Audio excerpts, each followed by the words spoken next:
Welcome back to another episode of GuruTalk, our special RxMuscle Iron Road to the Olympia 2018 edition. I would like to welcome today's guest, Ameen Alai, the mad scientist, and of course, the mind himself, Milos Sarcev. Welcome, guys. Thank you. Well, guys, today's topic I think is very relevant to the Olympia because, you know, there's a lot of guys out there in the classic physique division, the 212 division that have to make weight.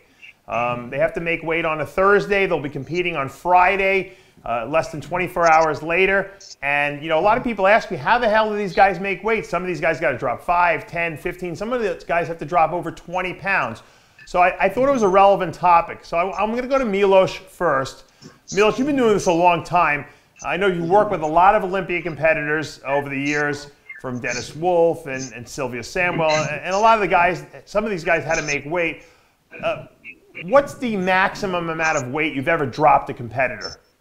It wasn't an Olympia competitor. It was actually for World Championship, and guy wanted to do the class under 100, right? And he was 110 kilos, which is 220, right? No, 242. And we managed to drop 10 kilos overnight, which is 22 pounds. Wow. Which is very severe. Of course, this is not something that I recommend, but these are the kind of things that you can achieve. When we're talking about classic physique and 212 and the need to make weight for nationals USA, there are two things that you can manipulate.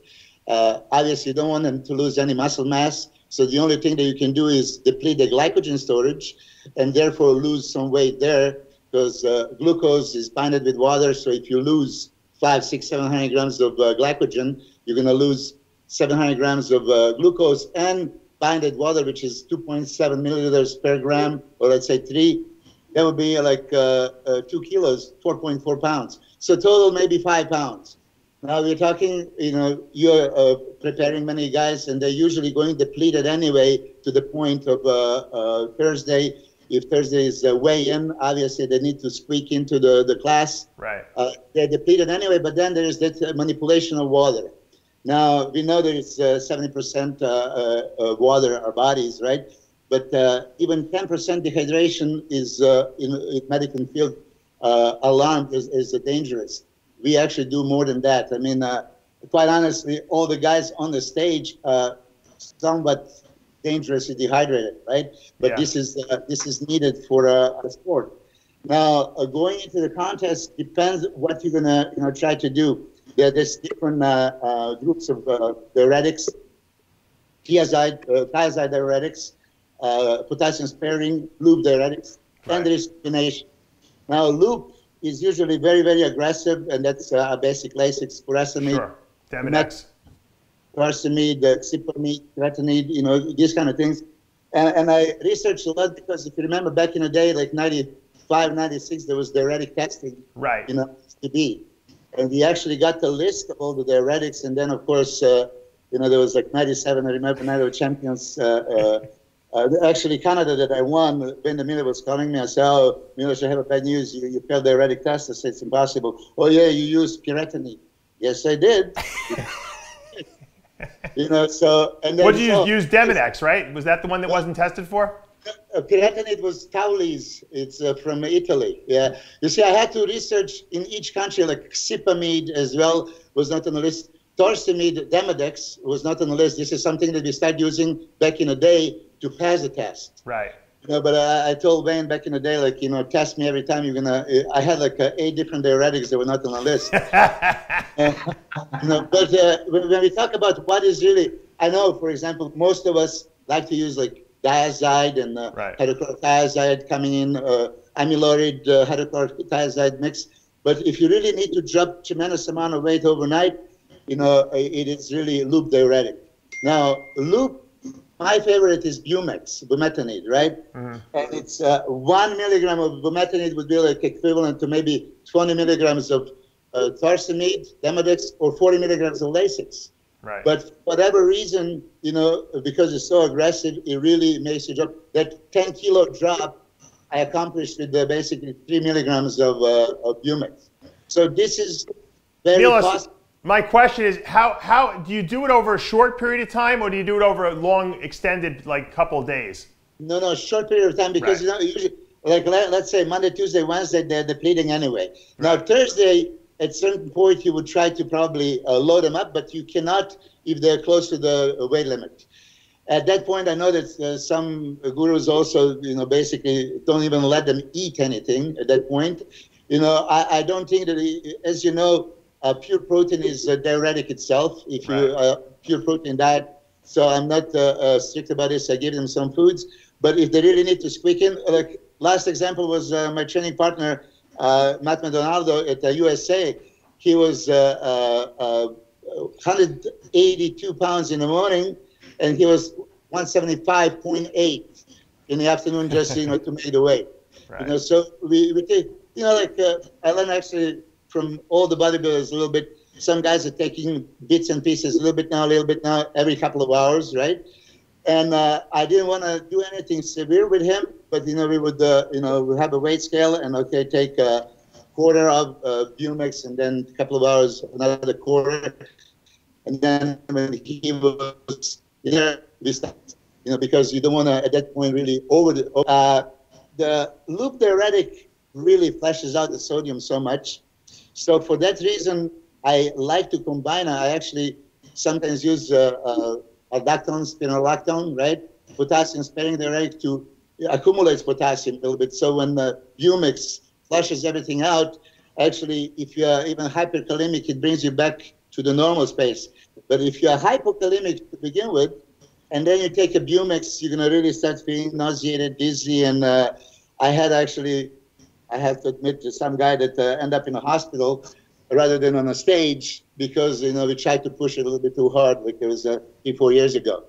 I'm sure you know the stories about Mike Materazzo at Arnold Classic and, some other guys that had to be hospitalized because of extreme dehydration methods we did in the last minute. Right. Just to make it clear, as to answer your question, how would I make the weight? Of course, if Thursday is preferably Thursday morning weigh-in rather than Thursday evening, because if it's Thursday evening, then you have a very little time to maybe refill the glycogen, on a completed athlete. So if it's in the morning, it's an ideal case scenario. As soon as they make the weight, then you can start, basically hydrating them, putting the carbs back in. And as you know, if you put the carbs without the water, there's no water, for glucose to be binded. So a lot of guys end up flat because now at this point I already started drinking, so I cannot start drinking. Well, you have to have a controlled drinking. All right, Milos, let me stop, because I want to go to Ameen, how he would get him down to weight, and then we'll talk about how to fill up after. Ameen, you have a little bit more of an extreme method, because I know you like to use injectable Lasix. What would be your methodology to get a guy down maybe 5 pounds, 10 pounds, and 20 pounds, like Milos did? What would be the weight, the methodologies you would use? As far as the diet goes, I would pretty much restrict the carbs, like he said, because it's like a diuretic. So for that window, that day, it would be pretty much just protein and fiber. But also, one of the things that I would do differently would be I would go low sodium up until shortly before the diuretic, and then I would do a K-Lite or no salt with salt. So I would do both potassium and sodium to buffer the Lasix, or just like he said, because you want to add a little bit of potassium. I usually have people doing aldactone too, which kind of blocks the sodium a little bit, so they lose quite a bit of weight. The real problem is when you have to weigh in at night. I don't find it to be so much that that's hard to fill out afterwards, sure, but also you gain weight during the day. It's easier to lose weight at night than it is during the day. I've had people lose up to 12 pounds, overnight. But during the day, it was like 7. You got to be if you're going to push it that far, you do have to sip on water and stuff like that. You're playing like a 2 steps forward, 1 step back, 2 steps forward, 1 step back. And each time you do it, you're draining the body more and more and more. With the potassium, though, you kind of prevent from severe dehydration. It does keep some of the fluid in the cell. And as long as you have enough of it, like he said, you're going to be okay. You'll actually feel good when the loop diuretic hits you. Now, would you use injectable Lasix over, like Milos is using Bumax pills, and I'm assuming Lasix pills. You like to do the injectable. Would you say that's just in extreme cases, or is that something you would do all the time? See, I like the injectable because of the timing. I like Bumax better than oral Lasix, just like he said. I don't know if it's just the guys, we've used this stuff on many people. I'm sure he's used it on both of them on many people.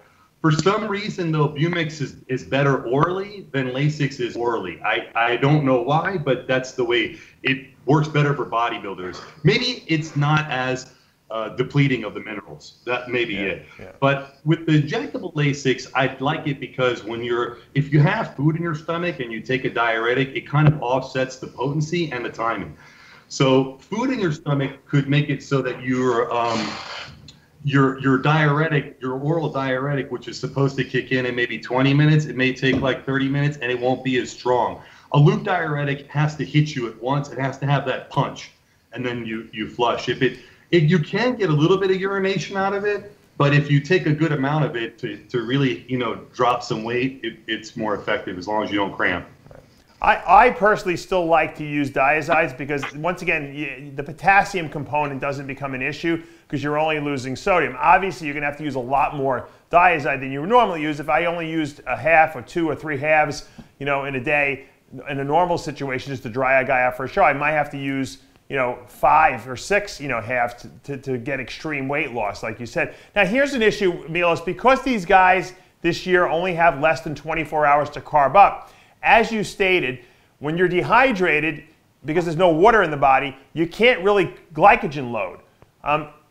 There's 2 schools of thought here. One would be obviously to drink, which I think we all would agree with while you're carbing up. The second would be, what about if you carb load someone a little earlier in the week, maybe on Wednesday, and then so they have some glycogen in the muscle while you're depleting them severely on loop diuretics. What's your thoughts on those 2 schools of thought? Yeah, let me answer this, but because you mentioned something very interesting, and you always tell me if I have interesting story, I would say that. Yeah. I use injectable Lasix many times, and as Ameen said, it's much more predictable. When you take a Lasix tablet, you wait and wait, nothing happens. Yeah. Now, you have an intramuscular or you have an IV. Now, there was I believe, San Francisco show, and I was preparing Melvin Anthony and Craig Titus. Right. Now, Craig, as you know, it was always crazy, and he doesn't give a shit. So backstage, he said, shit. Says, anything else I can do? Yeah, I need to be a little bit drier. So it's like, well, how much time do you have? Oh, 15 minutes to the stage. Well, go to the bathroom and shoot IV. He did, and really, like he says, of course, it's instant. You have to go very slow, but it's instant. And he beat Melvin. He was the first and Melvin second because of these extremes. Yeah, so injectable Lasix is what people are afraid of. They think it's like such extreme, but it's actually more controllable than a tablet. Interesting. To go back, I just had to say it because, many times people say, all these stories, why didn't you say it? Okay. We were saying about guys maybe start them carb loading them Wednesday, right? Right.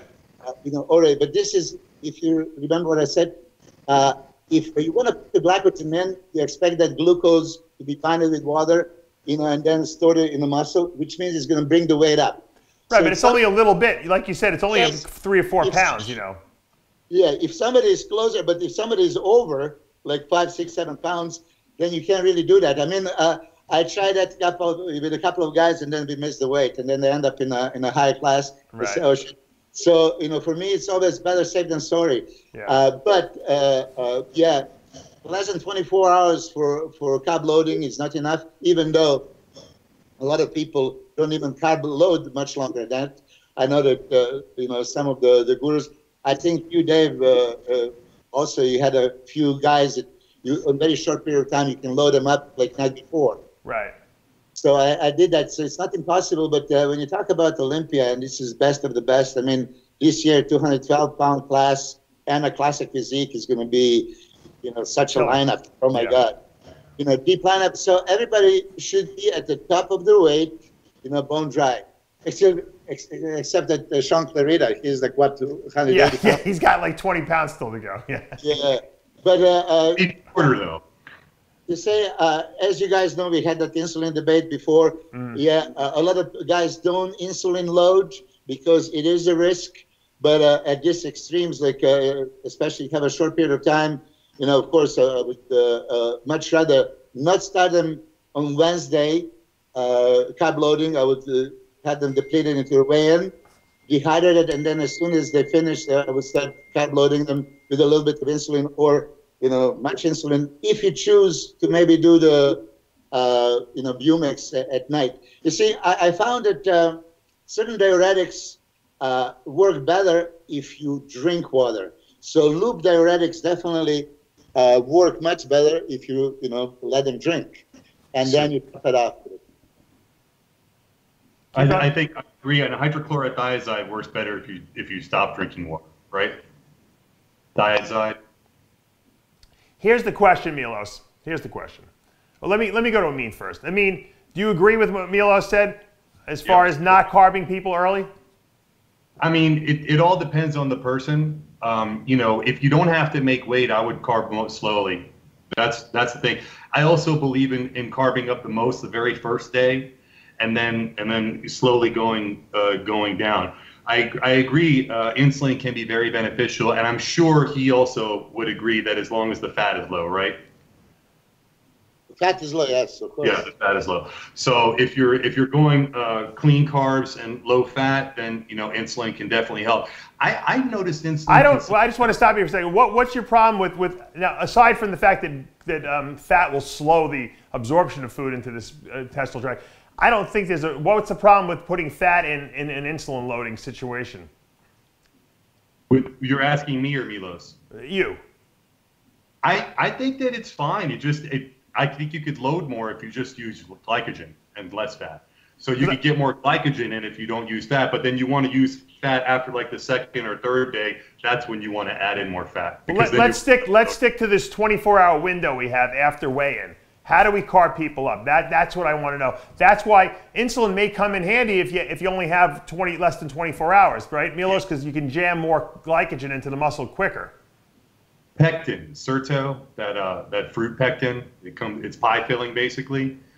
You know, some very dense calorie stuff like that, so that you can actually fill up the body really quick using insulin to shuttle it all in.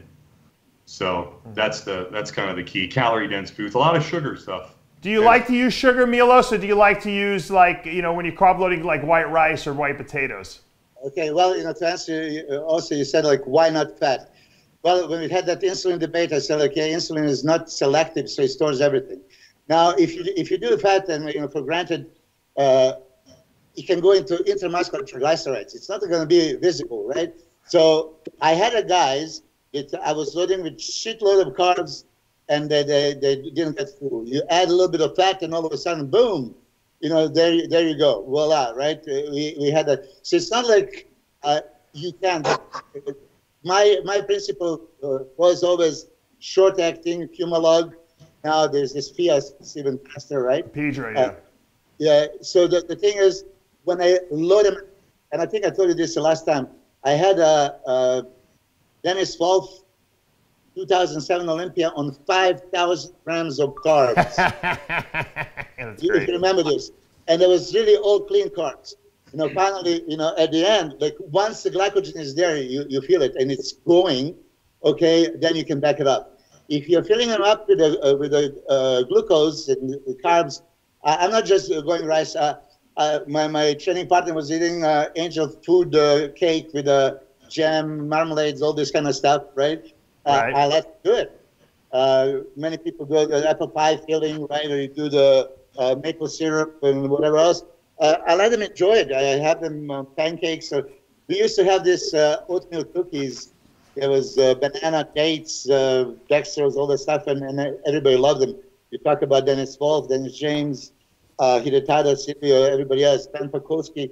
I think Ben even you know, published that recipe somewhere online. But yeah, I'm not against the fat, and really, you guys know, okay, Dave, you like a ketogenic diet, and it's very, very effective for fat burning.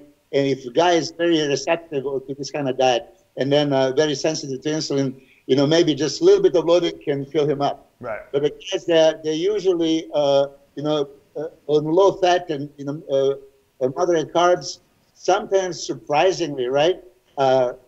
Diet, and then start over dieting and bring the calories too low. Right. And then start filling them up, and then they go down, up and down.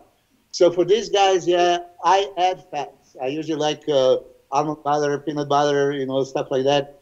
And depending on their condition night before, it can always be a cheat. Right. Yeah, I agree with the cheat. It sticks to you more. The food sticks to you. If not, it won't stick to you, This is what I would do. I mean, this is what I would do. Now, I never really cut fats anyway, unless the person really has trouble making weight, and then I cut everything. I'm like you. I'll just go protein and a little bit of vegetables. But once they make that weight, once you do that extreme depletion, whatever diuretic you happen to use, whether you like Lasix, you like Bumax, you like Diazide, I mean, you could pretty much use any diuretic to achieve that depletion so that they make that weight. Most people are not losing more than 10 or 15 pounds. I think the 20-pound mark, I think Chris Aceto had, what is his name, made Cody Montgomery drop like 25 pounds or something like that. He had Regan lose 22, I think. Yeah, Regan. Yeah, these guys really dropped a lot of weight. But, I mean, by and far, I think Flex Lewis has to drop about 10 or 12 pounds. Usually, some diuretics and some restriction. But when then you get that 24 hours or less to load these guys up. I think we all agree that simple carbs, whether it be white rice or sugary drinks or whatever you want to do, to get that glycogen going right away. Obviously, hydration being very important as well. I think at that point, and I think that at that point, really fats are unnecessary because we don't want to slow this process. Once we get to after you get about 12 hours in, I think now you might want to put some fats in just to kind of buffer a little bit, because there is intramuscular fat. We all know that if you don't eat enough fat, the next day you'll look better after the show rather than before the show. I like to do a McDonald's, like, a couple, cheeseburgers and some fries once I stop them drinking late at night, the night before the prejudging. What do you think about that, Milos? Yeah. I mean, I did this many times. Yes. I agree with you. Exactly what you said. Simple carbs, glucose. Because what is glycogen? Glucose. So why would you go with the polysaccharides and have those bonds being broken? Glucose is needed to give a body a glucose. So simple carbs are completely perfect. Right.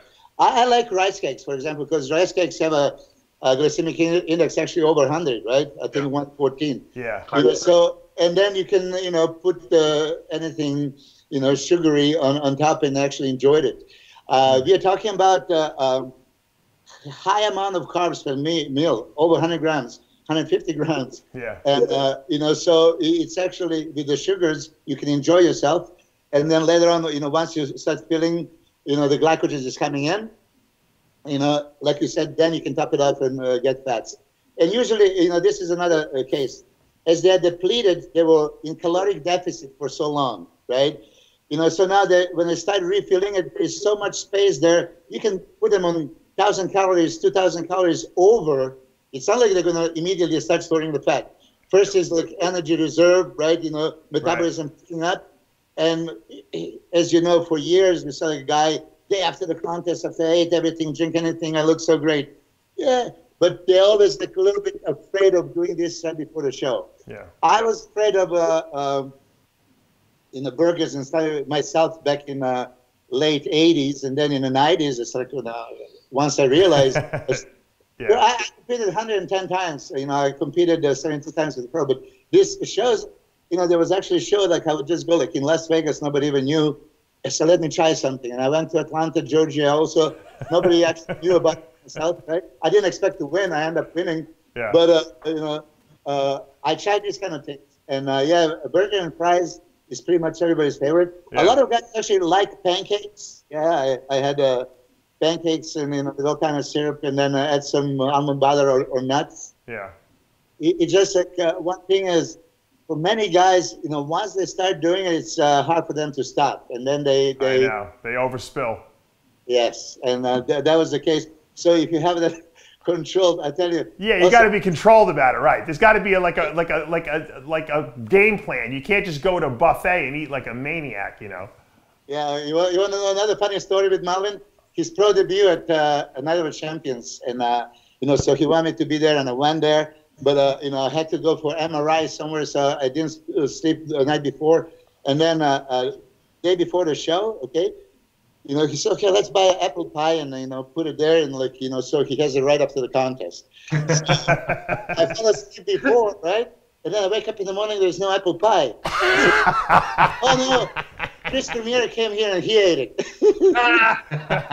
I always blame Chris, right? Yeah, exactly. So that was the case. But yeah, I know, myself included. Once I had kept those journals, and sometimes I prepare like, okay, I'm going to have 1,500 grams of carbs that day. But I'm eating, and I'm just like so goddamn hungry. And you start with the one bag of rice cakes, and it's gone. Like, okay, let me just have a couple of more from the other one. Let's finish the second one, and then the third one. I mean, it happened, but then your whole mouth, the roof of your mouth gets cut up from all the rice cakes, right? They're so abrasive. That's when you know you ate too many. Yes, that's the case. But yeah, in general, yeah, I like that refeed. A lot of people are so scared. I have a lot of. Okay, let's talk about the German guys, right? And I'm sure you're going to appreciate this now because the subject is the diuretics and the way. Right. Who is the best conditioned guy in the history, right, that we consider? Munzer. Andreas Munzer. Yeah. Okay, and I promised him many times what he was doing and what he was doing with many other guys, and I tried it. He was potassium load when he was taking aldactone, which is suicide. What I'm doing now. Wow. I'm doing that right now. I'm potassium loading and taking aldactone. Why? Now, why would you do that? Why would you do that, Ameen? Blocks the sodium and it helps pull the water in the cell. Yeah, but you could also overdose yourself on that and you could die too, right? I'm sure he's had a lot of experience. I don't think it was his first rodeo. I've done it many times. He did die though, Ameen. The guy died. Did he die on stage from diuretics? Yes. No, that's okay. Yeah, but I like him. I don't wanna send the wrong message, but it's interesting because I've seen like several guys that he prepared in Germans, and they were bone dry. One of those things that like, wow, right? So it's a 92 Arnold Classic. It's okay, I'm going to try it. And I did it, right?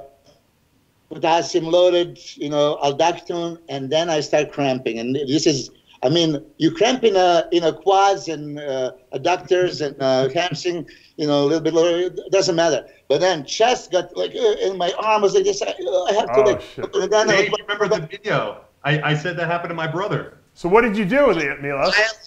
Well, you have to take immediate. You got to take a loop diuretic. Yeah. You got to get rid of the potassium. Yes, exactly. You're cramping from too much potassium, so you take a Bumix or Lasix, and then you get rid of that extra potassium, but there's still so much in you, you look good. Yes. But you know the story, I think I said it already with Mustafa Mohammed. I mean, here at the Olympia 2004. You saved his life. Yeah. And because he was hyperkalemic, but really, when paramedics came, they were going to shoot him with the electrolytes with potassium, right? And that's the same thing that happened with Abbas. Remember I told you? I said he was cramping, and I gave him Lasix IV, and it stopped the cramping. Yes, it's the only saver. And that happened again. You see, I said that story about Mustafa. After he was hospitalized in Olympia, a week later in Amsterdam, he saw me, oh, Milos, my brother, let's see my condition. So I come to his room, and there was like enough dates to, get the whole Amsterdam diabetic. So, oh my God, how much did you have? Oh, yeah. This is what he was loading. Which diuretic you take? Aldactone. Okay, did you take any Bumix? No, I want to win. So I didn't work with him at that time. And okay, I said, you're going to be cramping up violently. You're going to end up in the hospital again. No. I need to qualify for Olympia. And he actually qualified. He was third, right? Right. Already on the stage, you could see he was like that face. Right. And 2 hours later, there was this time Ronnie Coleman in his room. He was cramped up anywhere in Amsterdam. Paramedics came in and tried to the same thing like in Vegas. No, you can put potassium in and let's go. We went to the Amsterdam hospital with Steve Weinberger. Right. And basically, immediately what they do, they shoot you with insulin, right? Right. Diuretic. So glucose Bumex and insulin. So insulin would also push the potassium into the cells, you know, get out, because he was extremely hyperkalemic. Right. Wow. Wow. That's crazy. Unfortunately, as you guys know, 92 Momo Benaziza died. Right. And it was, I said this publicly, I'm going to say it again, I'm not afraid of. There was a mistake of a doctor, you know, because he assumed he was hypokalemic because he took diuretics. And in Amsterdam, it wasn't Amsterdam, it's Villa Harnis, where Julie Bergman lives. You know, the guy came in and injected potassium, yes. And that's so they actually killed, yeah, we heard you tell this. That was the craziest story, that they actually killed fucking Momo by giving him the wrong thing. Crazy. When you're getting ready for a show, one of two things can happen. You're either going to deplete so much sodium that you cramp from a lack of sodium, okay? Or if you do it the way Milos and I are talking about, you cramp from an excessive amount of potassium. And there are different type of cramps. Well, I think we lost Ameen there for a second. What's that? Are you there? We lost you for a second, Ameen. Just repeat what you said. Okay. A cramp from too much potassium, you have to like stretch the muscle out, so it'll like hold, it won't release. You know what I mean? So there are two different types of cramping. I think the big thing is when you have to be careful. You can't take out that too many days, because then you also block sodium to the point where you're kind of screwed. You know what I mean? You can get flat.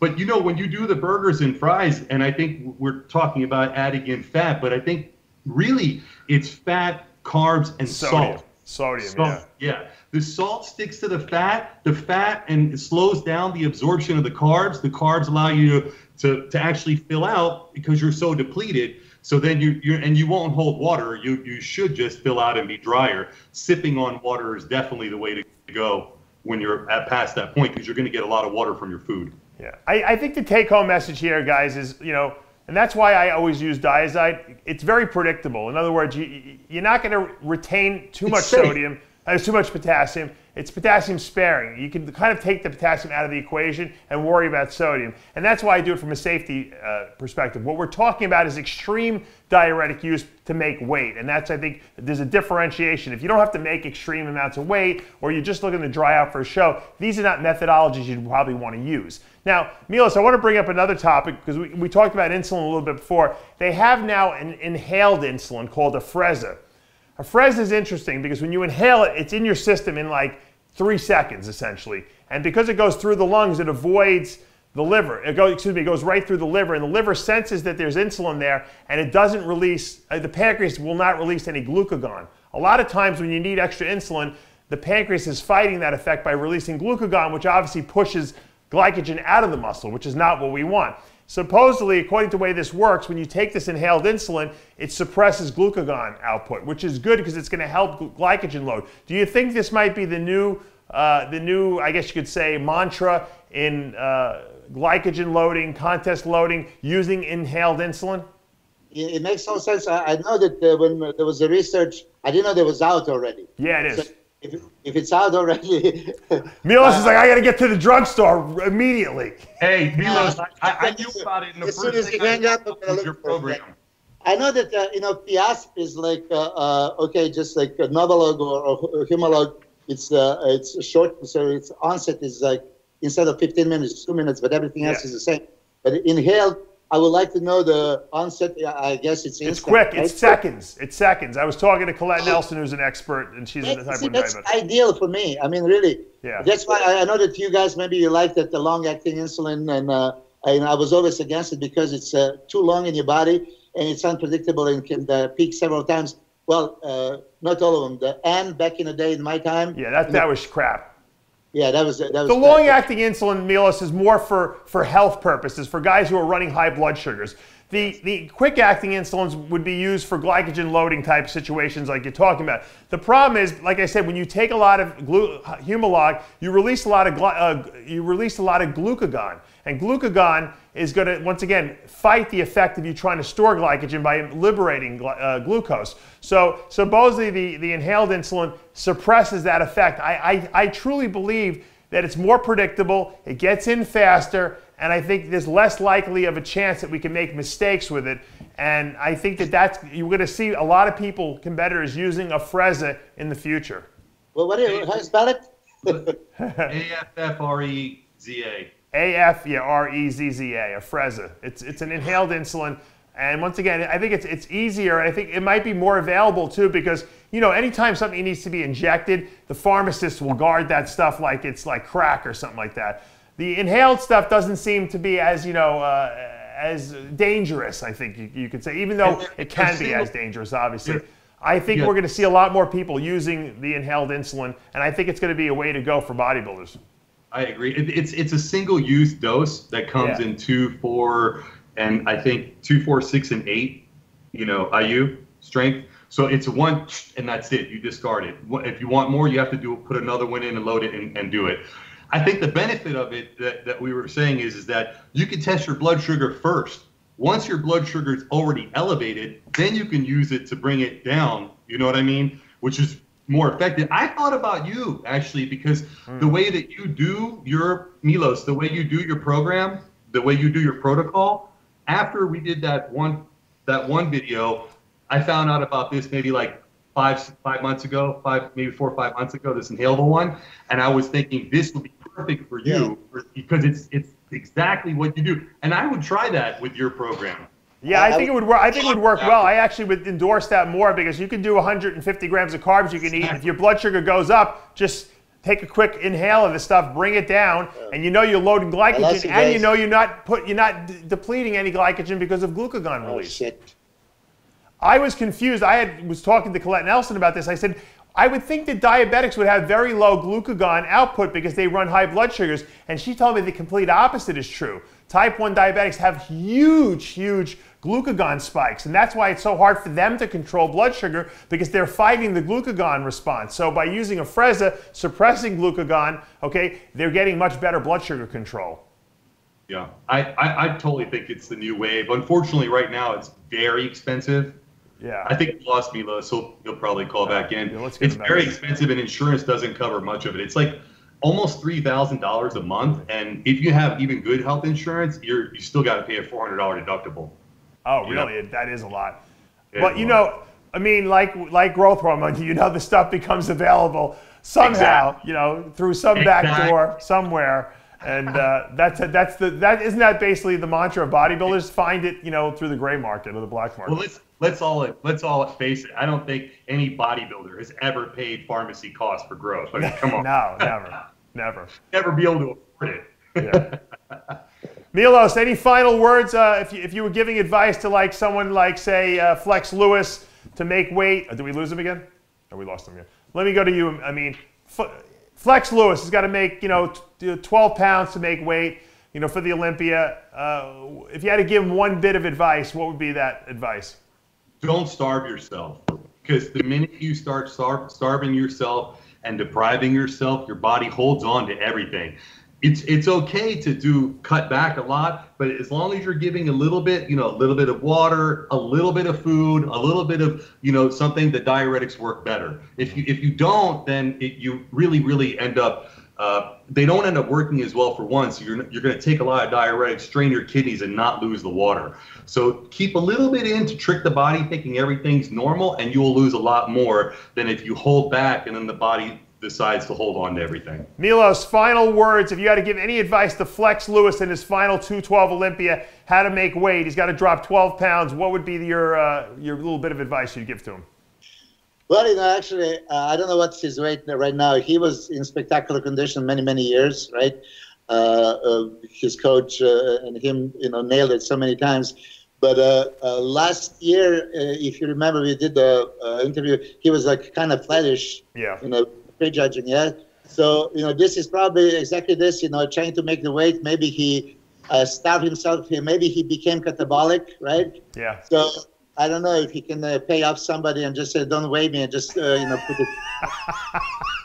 That's the sure thing to win. That's your advice. Pay off someone. Yeah, I mean, I don't know where he's at. You see, you must make the weight first. Right. He can shave the beard. If he shaves the beard, he might lose. I'm sure he will.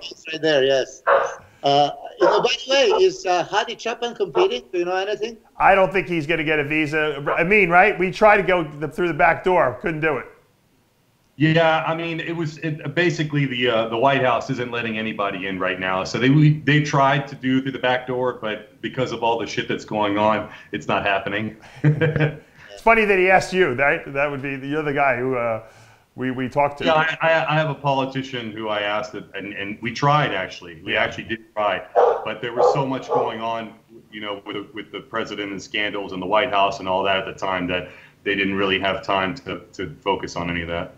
Well, guys, I want to thank both of you for you coming on Guru Talk to discuss this great topic of extreme weight loss, making weight, carving up, insulin, and I know people are going to love this episode. I'll see you both out at the Olympia, and hopefully we can do some wrap-ups and some analysis when we're out there. Thanks again. Thank you. All right, and that's going to take us to the end of another episode of Guru Talk, our special RxMuscle Iron Road to the Olympia 2018 edition, brought to you by Redcon One. Guys, we'll see you in the Olympia.